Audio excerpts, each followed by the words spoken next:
1절부터 6절까지 말씀 다 같이 읽겠습니다. 그리스도 예수의 종 바울과 디모데는 그리스도 예수 안에서 빌립보에 사는 모든 성도와 또한 감독들과 집사들에게 편지하노니, 하나님 우리 아버지와 주 예수 그리스도로부터 은혜와 평강이 너희에게 있을지어다. 내가 너희를 생각할 때마다 나의 하나님께 감사하며 간구할 때마다 너희 무리를 위하여 기쁨으로 항상 간구함은, 너희가 첫날부터 이제까지 복음을 위한 일에 참여하고 있기 때문이라. 너희 안에서 착한 일을 시작하시니가 그리스도 예수의 날까지 이루실 줄을 우리는 확신하노라. 아멘. 너희 안에서 착한 일을 시작하시니가 그리스도 예수의 날까지 이루실 줄을 우리는 확신하노라. 바울이 말했습니다. 우리 교회는 이제 하반기 사역을 시작했습니다. 하반기 사역을 시작하면서 이제 하반기에 하나님의 교회를 섬겨갈 모든 사역자들, 모든 직분자들이 어떤 마음가짐으로 우리 사명을 감당해야 하는가에 대해서 서로 살펴보고자 합니다. 황금의 날이 선포되었습니다. 한 영혼 한 영혼을 향하는 우리의 마음, 목자 모임 개강합니다. 그저 해도 그만 안 해도 그만 이런 마음이 아니고 우리 마음이 새로워졌으면 좋겠습니다. 가정교회가 모입니다. 교회는 예배드리는 공동체입니다. 기도하는 공동체입니다. 그런데 가정교회가 이 예배가 너무 뜨문뜨문하거나 예배가 불성실한 그런 모습이 있습니다. 이 회복해야 합니다. 그리고 전도팀이 이제 또 이렇게 모여서 또 전도하려고 합니다. 그리고 모든 사역들이 새로운 마음으로 시작했으면 좋겠다 하는 마음으로 오늘 말씀을 전합니다. 그래서 각 목자들은 필기 도구를 준비해서 이것을 메모하면서 또 우리 가정교회 성도들하고 나누는 그런 시간이 되었으면 좋겠습니다. 말씀드린 것처럼 이것은 가정교회 모임은 설교하는 모임이 아닙니다. 나누는 모임입니다. 내가 받은 은혜를 나누십시오. 그저 설교 요약한 것을 나누지 말고 설교의 은혜 받은 것을 나눌 수 있는, 그래서 다 기억할 것 없잖아요. 내가 받은 그 한 부분이라도 딱 잡고 나는 이 부분에 은혜 됐다, 이렇게 서로 나눌 수 있는 겁니다. 어느 목사님이 이제 목회를 오래 하셨습니다. 그런데 어느 날 몸이 좋지 않아서 병원에 가서 검사를 받았는데 청천벽력 같은 말을 듣습니다. 당신은 6개월밖에 살 수 없습니다. 6개월 시한부 판정을 받았습니다. 눈앞이 캄캄했습니다. 믿음이 좋아도 이런 충격적인 이야기 앞에는 가슴이 참 힘들고 어려운 것은 인간이기 때문에 그렇습니다. 6개월밖에 살 수 없다는 그 말에 그 목사님은 기도를 했습니다. 하나님, 저에게 2년만 더 살게 해주세요. 그런 기도가 나왔습니다. 그러나 우리가 알듯이 뭐 이제 죽어야 된다면 아무리 애원한들 더 살 수 있습니까? 부질없는 짓이지요.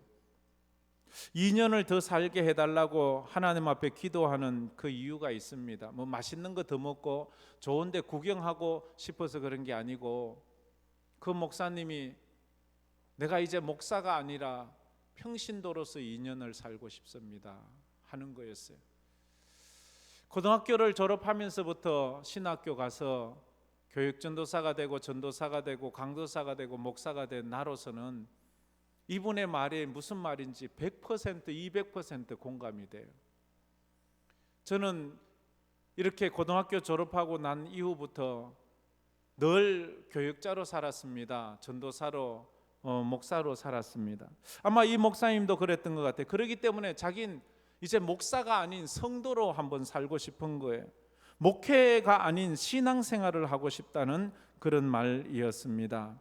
성경을 봐도 늘 설교거리를 위해서 남들에게 은혜를 주기 위해서 읽었던 그 성경이 이제 남들을 위해서 읽는 성경이 아니라 나를 위한 성경, 내가 은혜 받기 위한 성경을 읽고 싶은 거예요.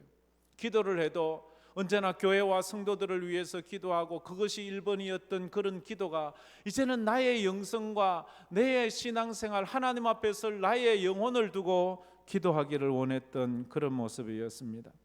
그런데 하나님의 기적 같은 은혜가 그 목사님을 그 6개월만 살다는 그분을 치유하셨습니다. 그 치유하시고 훌륭하게 하나님 앞에서 믿음으로 사시다가 이제 간증을 하게 되었습니다. 은퇴를 할 때 간증을 했는데 이런 말을 하셨습니다. 6개월 시한부 판정을 받았을 때 나의 영혼이 깨어났습니다. 나의 잠든 영혼이 깨어났다는 거지요. 그때 비로소 내가 누구인지를 정확히 알았대요. 그분은 평생을 목사로 살았어요. 그래서 자기는 목사예요. 집에 가도 목사고, 아이들에게도 목사고, 사모에게도 목사고, 친구들에게도 목사고, 교회와도 목사고, 모든 사람은 그에게 목사였어요. 그런데 그가 6개월 시한부 판정을 받고 나서 자기가 목사가 아니고 하나님의 백성이요 한 사람의 그리스도인이라는 것을 그때 깨달았습니다. 그러면서 자기가 무엇을 해야 되고 어떻게 살아야 될지를 더 확실하게 깨달았어요.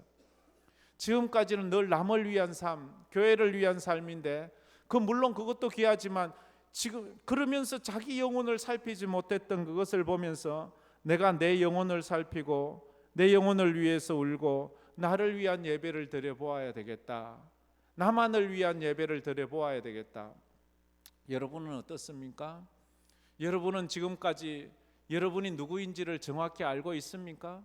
그리스도인으로서 지금 예배를 드리십니까? 그리스도인으로서 살아가고 있습니까? 내가 누구인지, 내가 무엇을 위해 살아야 되는지, 내가 어떻게 살아야 되는지 그런 것들을 깨달아 갔으면 좋겠습니다. 이 빌립보서는 그래서 그런 책이에요. 성도들의 상황과 삶에 상관없이 성도가 어떻게 살아야 되는지를 우리에게 가르치고 있어요. 우리의 상황과 삶이 어떨 때는 가난할 때도 있고 아플 때도 있고 힘들 때도 있고 상황이 내 생각과 다르게 영 엉뚱하게 힘들게 갈 때가 있잖아요. 그런 상황이 오더라도 어떤 상황에서도 우리 성도는 믿음으로 살아야 된다는 것을 가르칩니다. 어떤 상황에서도 두려워하지 말아야 되는 것을 가르칩니다. 어떤 상황에서도 감사해야 되는 것을 가르치는 거예요. 그것이 빌립보서를 통해서 우리가 배워야 될 영적인 교훈 4가지입니다. 그 영적인 교훈 4가지를 제가 전에도 빌립보서 말씀 전하면서 나누었는데 우리 한번 1번부터 4번까지 말씀을 생각하면서 다 같이 한번 읽어보겠습니다. 성도는 상황이 어떠하든지 삶이 어떠하든지 기뻐해야 하며 또한 기뻐할 수 있다. 성도는 어떠한 고난이 와도 두려워하지 않아야 하며 또한 무서워 말아야 한다. 성도는 생활이 아무리 어렵든지 건강에 심각한 문제가 있든지 자족하며 또한 감사해야 한다. 성도는 어떠한 상황에서도 겸손해야 하고 어떤 까다로운 사람과도 하나 되어야 한다. 아멘. 이게 빌립보서가 가르치는 영적인 4가지 교훈이에요. 어떠한 상황 속에서도 기쁨을 잃지 마십시오. 마귀는 우리에게서 기쁨을 빼앗아 갑니다.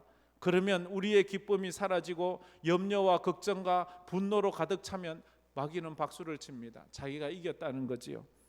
어떤 고난이 와도 두려워하지 말아야 합니다.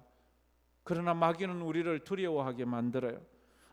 우리가 생활이 아무리 어려워도 내가 건강에 심각한 문제가 있어도 성도는 감사를 잃지 말아야 합니다.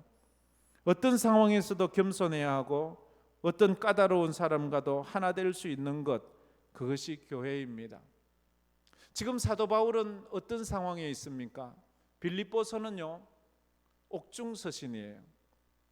바울이 로마 감옥에 갇혀서 로마 감옥 안에서 보낸 편지입니다. 그런데 그냥 읽으면 빌립보서가 도무지 감옥에서 쓴 편지로는 이해되지 않아요. 여긴 기뻐하라. 내가 다시 말하노니 기뻐하라. 내가 주 안에서 기뻐한다. 아니 감옥에 있는 사람, 요즘같이 복지가 잘된 감옥에 있어도 사람들이 그 감옥에서 빨리 나오려고 아우성치고 난리인데 요즘처럼 그저 겨울엔 따뜻하고 여름엔 시원하고 TV도 나오고 아주 따뜻한 이불에 맛있는 음식도 거기에 막 자기 입맛에 따라서 막 항의하면 다 바꿔주고 이런 데가 어디 있습니까? 근데 2000년 전 로마 감옥에는 인권이라는 것이 없습니다. 복지라는 것이 없습니다. 자기가 먹을 거 자기가 들고 가야 돼요. 자기가 입을 옷 자기가 들고 가야 돼요. 요즘은 입을 거, 먹을 거, 모든 쓸 거 다 나라에서 다 대주고 감옥 생활 하라 그러잖아요. 뭐 휴가 간 것처럼 뭐 그렇게 하잖아요. 근데 바울은 지금 그런 고통스러운 과정에서 기뻐하라 그렇게 두려워하지 말아라, 감사해라, 서로 하나 되라 그렇게 말씀하는 거예요. 빌립보 교회의 상황은 어때요? 초대교회 상황과 다른 교회들 상황과 다르지 않습니다. 삼중고, 보통 초대교회는 전부 삼중고를 당하고 세 가지의 고난 가운데 있죠. 첫 번째는 핍박을 받아요. 지금 바울은 핍박받아 로마 감옥에 갇혔잖아요. 로마인이 예수 믿는다는 이유 때문에, 그들이 뭐 도적질한 거나 사기친 것도 아닌데 예수 믿는다는 그 단 한 가지 때문에, 교회 다닌다는 그 단 한 가지 때문에 감옥에 가야 돼요. 핍박을 받아야 돼요. 그리고 그들은 예수 믿는다는 그 한 가지 때문에 직장을 다닐 수가 없어요. 비즈니스를 할 수가 없어요. 그래서 가난해야 돼요. 먹는 것이 없어요. 쓸 것이 없어요. 그래도 그들은 믿음으로 살았어요. 그런데 또 그 와중에 교회 안에 내분이 일어났어요. 이파 저파 교회 안에 내분이 일어나서 이런 고통 가운데서도 이 빌립보 교회는 또 믿음으로 그렇게 살아가고 있는 거예요. 그 모습을 이야기합니다. 첫 번째로, 성도는 어떤 상황에서도 자신의 정체성을 기억해야 한다라고 말합니다. 이게 우리가 첫 번째 기억할 거예요. 다 같이 한번 읽어봅시다. 성도는 어떤 상황에서도 자신의 정체성을 기억해야 합니다. 우리가 어떤 상황에서도 기뻐하고, 어떤 상황에서도 두려워하지 않고, 어떤 상황에서도 감사하고, 어떤 상황에서도 겸손할 수 있는 것은 내가 누구인지를 깨닫는 거예요. 내가 양반이라면, 양반은 곧 죽어도 자존심을 세우잖아요.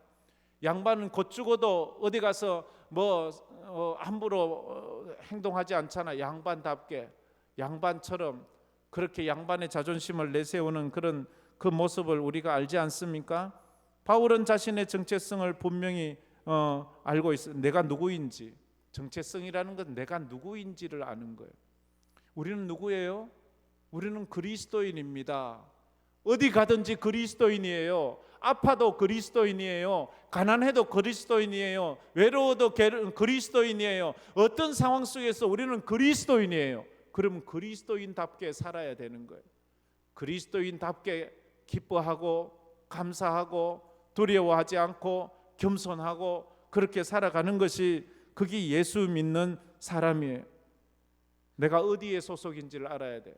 내 사명이 무엇인지 알아야 돼요. 힘들고 어렵다고 부모가 부모의 사명하지 않아요. 배고파도 자식은 먹여야 돼요. 힘들어도 자식은 키워야 돼요. 아무리 고통스러워도 자식을 끝까지 책임져야 돼요. 그게 부모예요. 내 힘들다고 자식 버리고 내 배고프다고 자식 모른 척하면 그거 부모 아니에요. 그건 사명이, 정체성이 없는 거예요. 그래서 우리가 1절 말씀에 바울은 자기 정체성을 이렇게 말하고 있습니다. 다 같이 읽어봅시다. 그리스도 예수의 종 바울과 디모데는 그리스도 예수 안에서 빌립보에 사는 모든 성도와 또한 감독들과 집사들에게 편지하노니. 지금 바울은 누구라고 말합니까? 그리스도 예수의 종이라고 말합니다. 그리스도 예수의 종. 현대사회는 노예제도가 폐지되었습니다. 어느 나라도 사람을 노예로 사용할 수는 없습니다. 그것은 범죄입니다. 인권을, 그래서 유엔에서도 인권을 너무 무시하는 나라들을 딱 선정해서 그 나라의 인권을 개선할 것을 강력하게 요구하기도 합니다. 특히 북한 같은 나라의 인권을 요구하기도 하지요. 노예, 종은 노예입니다. 둘로서라는 뜻이지요.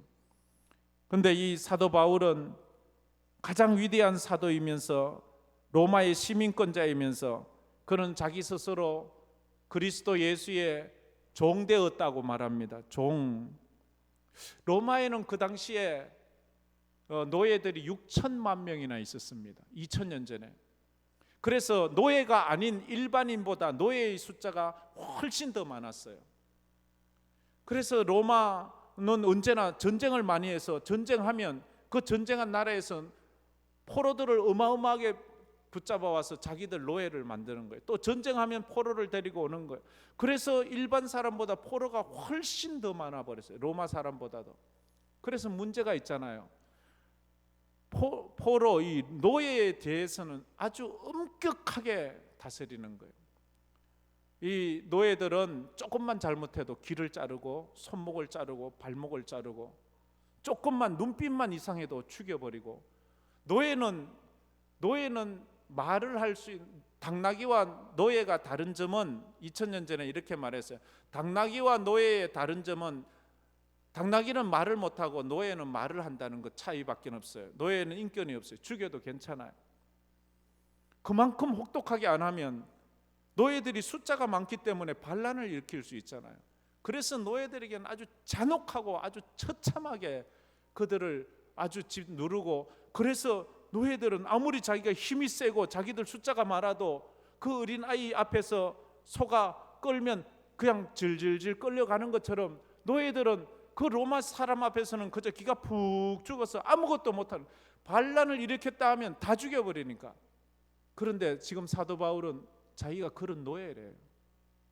인권도 없고 자유도 없고 아무것도 자기 소유라고 할 수 없는 그 노예, 그 자기가 그런 노예래요. 그런 말을 하고 있습니다.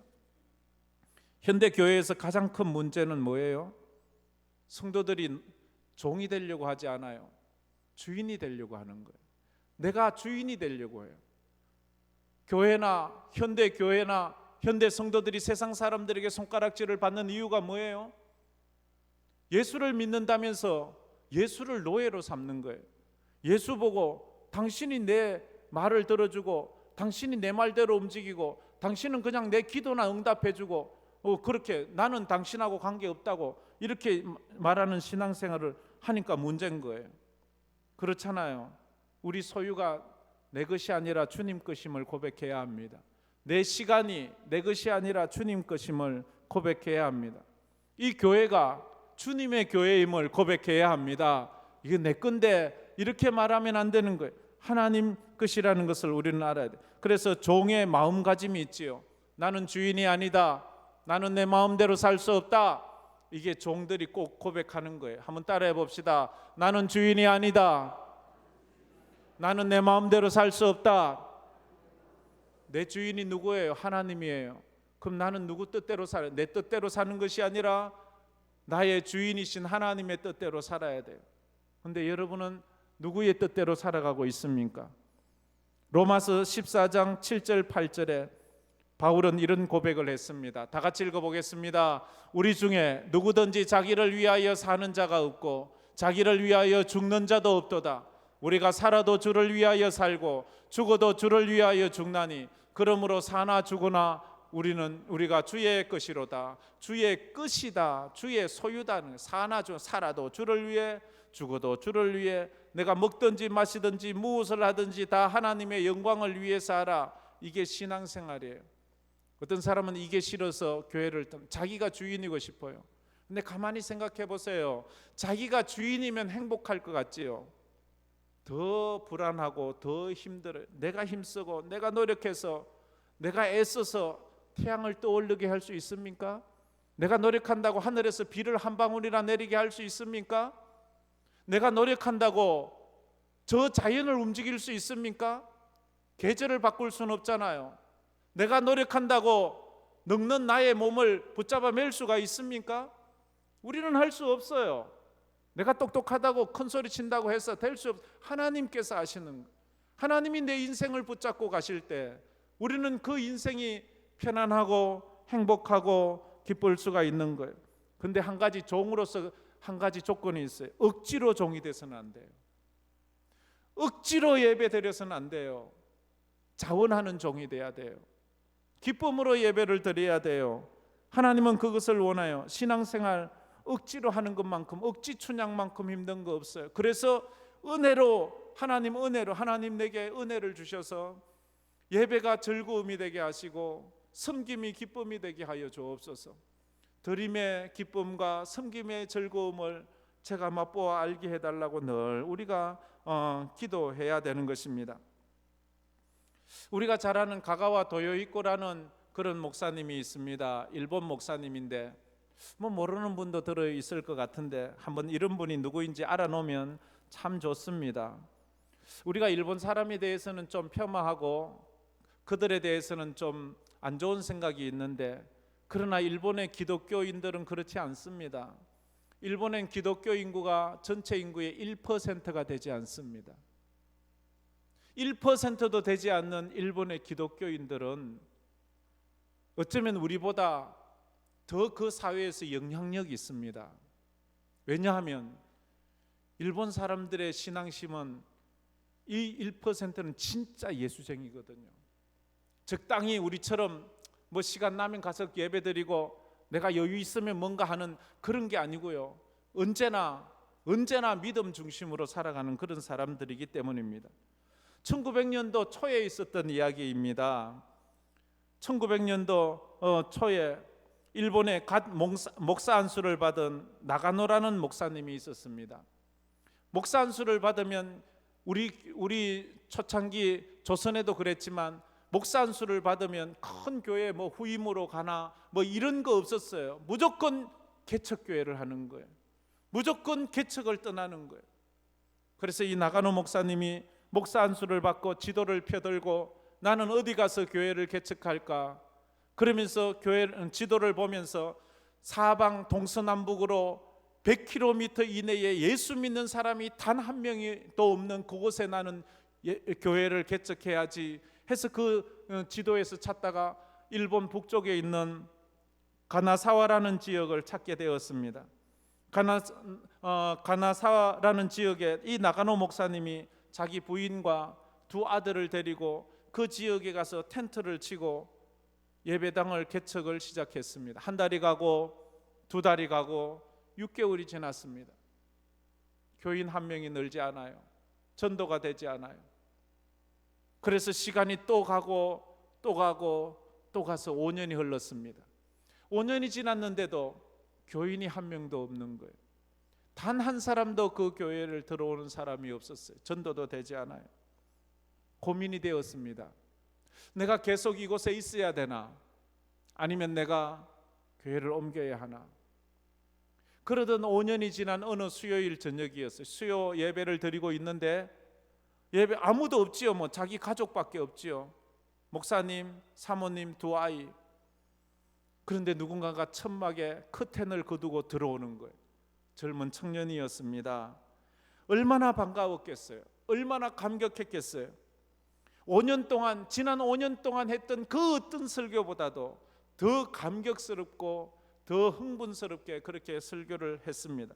설교를 마치고 난 다음에 그 찾아온 그 청년을 데리고 자기들이 음식을 준비해서 같이 저녁 식사를 하게 되었습니다. 저녁 식사 자리에 앉아 있는데 적사를 하는 도중에 그 청년이 욱 하더니 피를 쏟아버렸어요. 폐병 환자였어요. 20세기 초에 폐병은 전 세계적으로 얼마나 무서운 병이었어요. 순간 이 나가노 목사님이 갈등이 생겨서 충격을 받았어요. 이거 어떻게 해야 되지? 아니 이런 괘씸한 사람이 있나? 어떻게 이런 폐병을 가지고 이런 곳을 찾아올 수가 있지? 당장 내쫓아야 하나? 아니면 저를 받아들여야 하나? 저를 내쫓을까? 저를 받아들일까? 그런데 마음속에서 주님의 음성이 들리기 시작했어요. 내가 너에게 보낸 첫 번째 성도인데, 내가 너에게 보낸 제1호 첫 번째 성도인데 그 성도를 네가 어떻게 할지 고민을 하고 있느냐?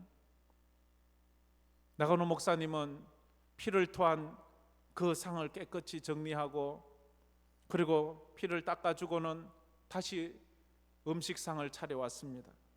그리고 둘이 음식을 먹게 되었습니다. 이 청년에 대해서 알아보니까 일본의 아주 유명한 정치인의 사생아로 태어나게 되었습니다. 일찍 부모 없이 살다 보니까 천대 받으면서 괴롭게 살아왔어요. 그러다가 우연히 그가 예수님을 만나게 되고 그래서 믿음이 생겨서 신학교를 가게 되었습니다. 신학생이었어요. 신학교를 다니는 도중에 그가 어느 날 그만 폐병이 걸리고 말았어요. 이 폐병이 걸리자 이 신학교에서는 폐병 걸린 그 신학생을 정학을 시켜버렸어요. 너는 이제 그 병이 다 낫기 전에는 이 학교에 올 수 없다고. 그리고 그 청년이 다니던 그 교회에서는 그를 출교를 시켜버렸어요. 너는 폐병이라 교회에 올 수 없다. 그래서 그를 내쫓아버렸어요. 이 청년이 너무 충격을 받았어요. 그의 글에 의하면 성경은 전부 거짓말이야. 예수도 가짜야. 나는 누구에게도 내 병의 치료를 위한 돈을 요구하지 않는다. 나는 그 누구에게도 나를 동정해달라는 동정심도 구하지 않는다. 나는 그 누구에게도 나의 폐병을 옮길 만큼 경솔한 사람이 아니다. 그런데 예수를 믿는다는 교회와 예수를 믿는다는 사람들이 나를 내친다. 내가 원하는 것은 단 한 사람이라도 폐병 환자인 나를 그리스도인으로 대해주는 그런 예수 믿는 사람을 만나기를 원한다. 그래서 그런 사람을 만나고 싶었지만 단 한 사람도 만날 수 없었어요. 그래서 이 청년이 이제 죽으려고, 자살하려고, 내가 어디 가도 나를 반겨주는 데가 없는데, 교회까지도 나를 반겨주지 않는데 나는 이제 죽는다, 죽으려고 하는데 우연히 나가노라는 목사님에 대한 이야기를 듣게 되었습니다. 저 일본 북쪽에 가면 나가노 목사님이 계신데 그분은 정말로 사랑이 많은 분이야. 그분 한번 찾아가 봐. 그래서 이 청년은 그래, 죽는 것이 뭐 급한 것도 아니고 그분 한번 만나보고 그분조차 나를 내친다면 나는 죽을 거야. 그래서 찾아온 그 걸음이었습니다. 그래서 찾아와서 그날 저녁에 밥을 먹는데 그 밥상에다가 피를 욱 하고 순간 자기도 절제를 못하고 토해버린 거예요. 그런데 그 목사님이 자기를 내치면 자기는 죽을 거예요. 근데 그분이 자기를 피를 닦아주고 밥을 차려주었어요. 그 순간 이 청년은 다시 예수님을 만나게 되었습니다. 주님은 살아계셔서 그 청년이 그 교회에서 신앙생활을 하면서 폐병이 다 고침을 받아 다시 신학교로 돌아가게 되고 다시 신학교에서 다 졸업을 해서 안수받아 목사가 되었습니다. 참 그래서 이 청년이 졸업을 하고 목사 안수를 받은데 이 청년의 이름이 가가와 도요이코라는 그런 유명한 목사입니다. 이분은 주로 일본에 있을 때는 교배나 도쿄 지역에서 빈민 사역을 했습니다. 가난하고 없는 사람들, 당시만 해도 빈민들, 20세기 초만 해도 빈민들에게 의해서 가장 고통스러운 게 변비였다고 합니다. 변비가 걸리면 항문에 차돌같이 굳어있는 변이 나오지 않기 때문에 장갑을 끼고 손가락으로 아무리 후벼서 빼내려고 해도 그게 꼼짝을 하지 않는 거예요. 그러면 가가와 도요이코 이 목사님은 그 빈민들의 항문에 손가락으로 그것을 파낼 수 없으면 거기에 자기 침을 바르고 자기 입으로 그걸 빨아서 그 변을 보게 했다, 이 말이 전해지게 되었습니다. 그래서 기자들이 찾아와서 묻습니다. 아니 목사님, 해도 너무하지 않습니까? 어떻게 그런 짓까지 할 수 있습니까? 라는 이런 그에 대해서 좀 비아냥대는 말, 어떻게 당신은 그런 짓까지 할 수 있습니까? 그때 가가와 도요이코 목사님이 하신 말씀이, 나는 배운 대로 합니다. 나는 배운 대로 합니다. 제 선생님이신 나가노 목사님은 제가 피를 토했을 때 그 피를 닦아주셨어요. 자기에게 폐병이 옮길 수 있는데도 그걸 마다하지 않고 내 피를 닦아주신 분입니다. 그분이 하신 것에 비하면 이것은 아무것도 아닙니다. 그렇게 그 사역을 하셨어요. 1945년도에 일본이 2차 세계대전 때 패망했을 때 가가와 도요이코 목사님은 중국에서 빈민 사역을 했습니다. 중국이 또 일본이 중국 사람도 많이 괴롭혔잖아요. 거기 가서 불쌍한 중국 사람들, 가난한 사람들 밥 먹여주고 병 고쳐주고 그런 일을 했어요. 그 소문이 장제석, 당시 중국 총통인 장제석 총통에게도 들리게 되고 그 부인이 감동받아서 장제석 총통의 부인이 가가와 도요이코 목사님에게 와서 성경도 공부하고 그렇게 했어요. 그런데 갑자기 일본이 항복을 선언한 거예요. 그러자 일본 사람들이 막 이제 도망가기에 급하잖아요. 그래서 우리 조선에서도 얼마나 많은 일본 사람을 때려 죽이고 물건을 빼앗고, 그런데 중국에서는 그 당시 일본 사람이 200만 명이 넘는 사람이 살고 있었는데 그들이 일본으로 돌아가는데 단 한 사람의 피해를 보지 않았고 단 한 사람도 물건도 빼앗기지 않았다고 합니다. 왜냐하면 장제석 총통이 포고령 1호로 발령했던 것이 뭔가 하면 일본으로 돌아가는 일본 사람들을 해치지 말라, 그들의 물건을 빼앗지도 말라라는 포고령 1호를 내렸어요. 왜냐하면 이 가가와 도요이코 목사님이 자기 중국 사람들, 가난한 사람들을 위해서 어떻게 희생하고 헌신하는가를 알았기에 거기에 감동받아서 일본 사람 200만 명이 피해 없이 갈 수 있었다 하는 것입니다.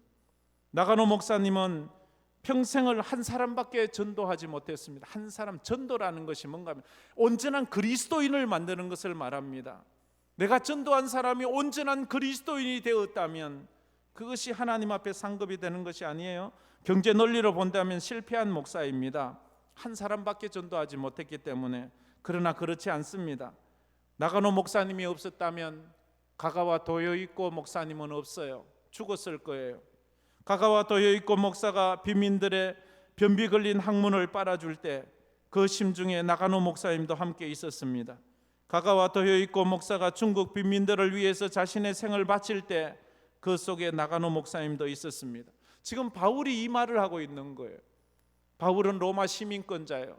사내들인 공회의 의원이, 국회의원 같은 사람이, 바리새인 중에 바리새인이, 부자예요. 권력가예요. 그런데 예수를 위해서 그 모든 것을 배설물처럼 다 내어놓고 가난하게 살고 죄수처럼 살고 두들기 맞으며 살고 감옥에 갇혀 살고 마지막에 참수형 당해 죽는데 남들이 무슨 왜 그렇게 삽니까? 당신은 왜 그렇게 삽니까? 내가 그리스도를 본받는 자 된 것 같이 너희도 나를 본받으라. 내 스승 예수님께서 그렇게 사셨다. 나는 배운 대로 삽니다. 예수님은 하나님 보좌를 버리시고 이 땅에 말구 위에 태어나시고 가난하고 천대받고 외롭고 쓸쓸하고 힘들고 배고프게 사셔서 그렇게 십자가에 오르시고 억울하게 죽어 나를 구원해 주셨는데 내가 이렇게 사는 것은 우리 주님이 그렇게 살았기 때문입니다 라고 그가 그 바울을 따르는 사람들에게 이야기하는 거예요.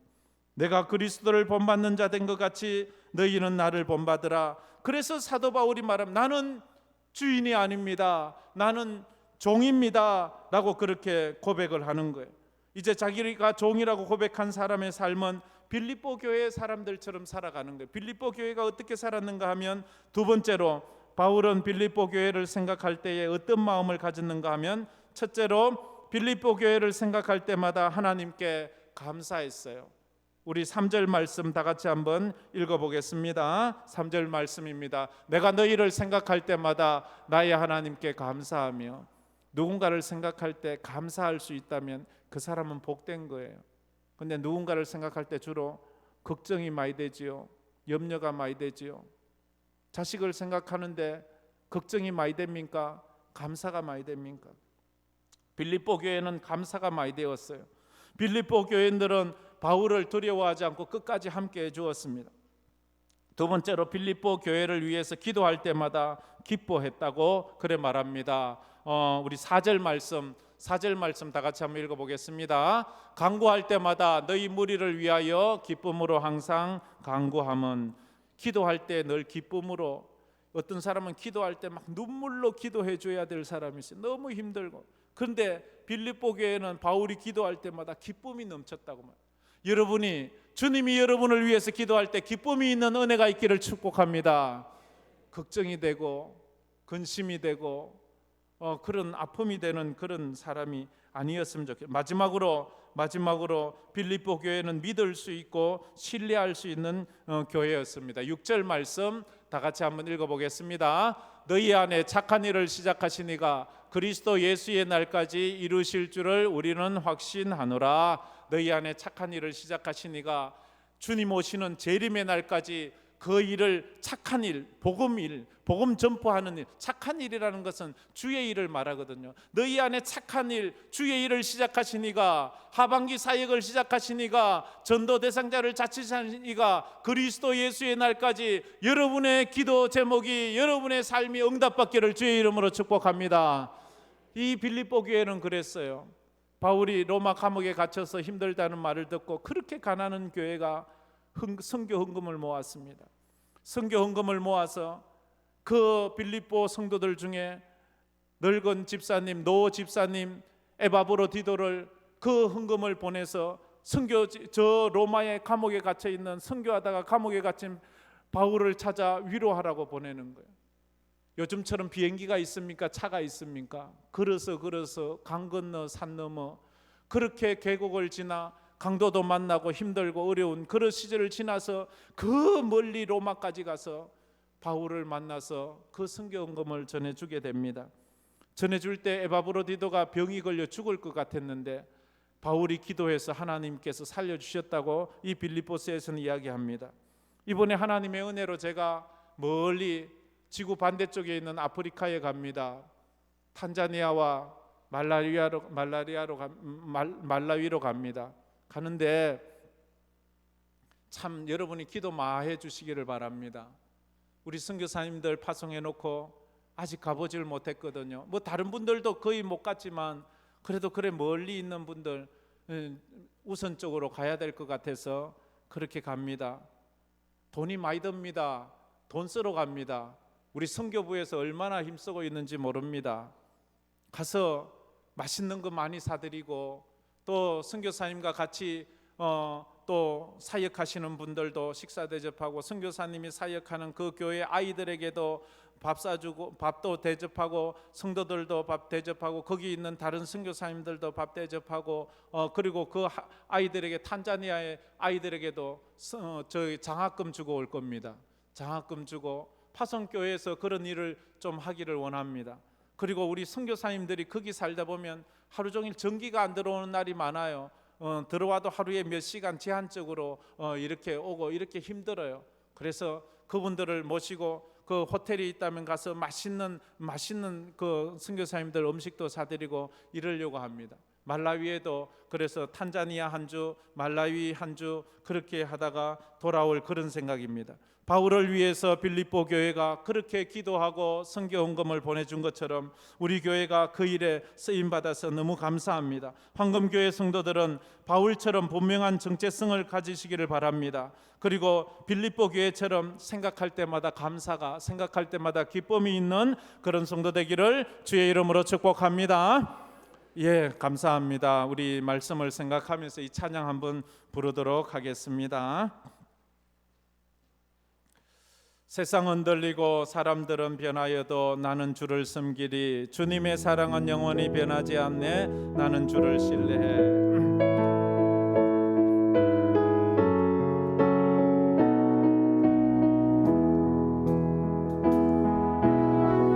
세상은 돌리고 사람들은 변하여도 나는 주를 섬기리. 주님의 사랑은 영원히 변하지 않네. 나는 주를 신뢰해. 믿음 흔들리고 사람들은 주를 떠나도, 사람들 주를 떠나도 나는 주를 섬기리. 주님의 나라는 영원히 쇠하지 않네. 나는 주를 신뢰해. 오직 믿음으로, 오직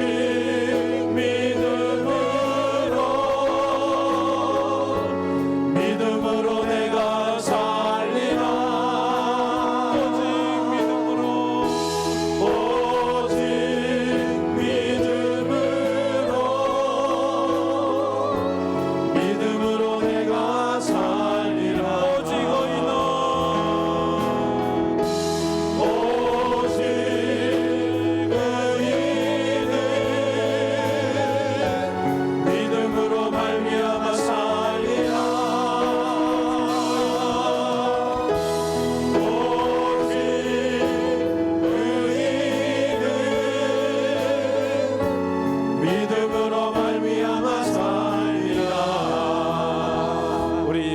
잠깐이라도 우리 통성으로 기도했으면 좋겠습니다. 말씀을 생각하면서 우리는 주인이 아닙니다. 우리는 내 마음대로 살 수 없습니다. 바울처럼 우리는 그리스도 예수의 종이기 때문입니다. 왜냐하면 그분이 나를 핏값을 주시고 사셨기 때문입니다. 십자가에 돌아가셔서 우리의 죽을 영혼, 지옥 갈 영혼을 구원하셔서 천국 가게 해주신 우리의 인생의 주인이시기 때문입니다. 이제 우리가 이 땅에 살아갈 때 내가 누구인지를 깨닫고 주님의 감사거리가 되고 기쁨이 되고 주님이 믿을 수 있는 그런 우리 성도와 교회가 되게 해달라고, 그런 믿음으로 살아갈 수 있는, 어떤 상황에서도 기뻐하고 어떤 환경에서도 두려워하지 않고 어떤 삶에서도 감사할 수 있는, 겸손할 수 있는 그런 사람이 되게 해달라고 우리 다 같이 통성으로 기도하며 나가겠습니다. 참 좋으신 하나님 감사합니다. 오늘도 저희들이 주님 앞에 나와서 아버지 하나님 어떠한 상황 가운데서도 이 땅을 걸어가는 우리의 정체성 아버지 이제 내가 하반기 사역이 예수님을 시작되었지. 우리 교회가 하반기에는 또 하나님 주신 사명을 감당하게 하여 주셔서 하나님 앞에 영광 돌리는 죄종으로 살았던 아버지 사도 바울과 같이 어떠한 어려움이 있고 아버지 힘든 상황이 있다고 할지라도 믿음으로 주님과 아버지 하나님 동행하는 그의 귀한 삶을 살아갈 수 있도록 도와주시옵소서. 항상 기뻐하고 감사하고 아버지는 주님께서 신뢰할 수 있는 그런 아버지 내가 그리스도를 본받는 자 된 것 같이 너희는 나를 본받는 자 되라 말했던 사도 바울처럼, 사도 바울은 자기가 누린 것이 많지만 주님의 은혜가 너무 커서 지옥 갈 그를 구원해 천국 백성으로 삼으신 십자가의 사랑을 깨닫고는 나는 그리스도 예수의 종입니다, 자원하는 종이 되었습니다. 아버지 하나님, 우리 사랑하는 성도들이 바울처럼 우리가 누구인지를 깨닫게 하시고 우리가 무엇을 위해 어떻게 살아야 될지를 깨닫게 하여 주심으로 하반기에는 우리가 전도하는 우리 성도 교회가 되게 하시고 기도하는 우리 성도가 되어 하나님 앞에 날마다 믿음으로 쫓아가게 하시고 우리 가정교회와 우리 전도팀과 우리 주일학교와 우리 모든 사역들이 하나님의 영광이 되게 하여 주옵소서. 우리를 생각할 때마다 감사하고 우리를 생각할 때마다 기뻐하고 우리를 생각할 때마다 신뢰할 수 있는 우리 황금교회와 우리 모든 성도가 되게 하여 주시옵소서. 지금은 우리 주 예수 그리스도의 은혜와 우리 하나님 아버지의 무한하신 사랑하심과 성령님의 감화 감동으로 충만하심이 주님의 뜻을 따라 이 땅을 믿음으로 살고 주님 영광 위에 살기로 마음에 다짐하는 우리 모든 성도들 머리 위에, 흩어진 선교사들 위에 이제로부터 영원토록 함께 있을지어다. 아멘.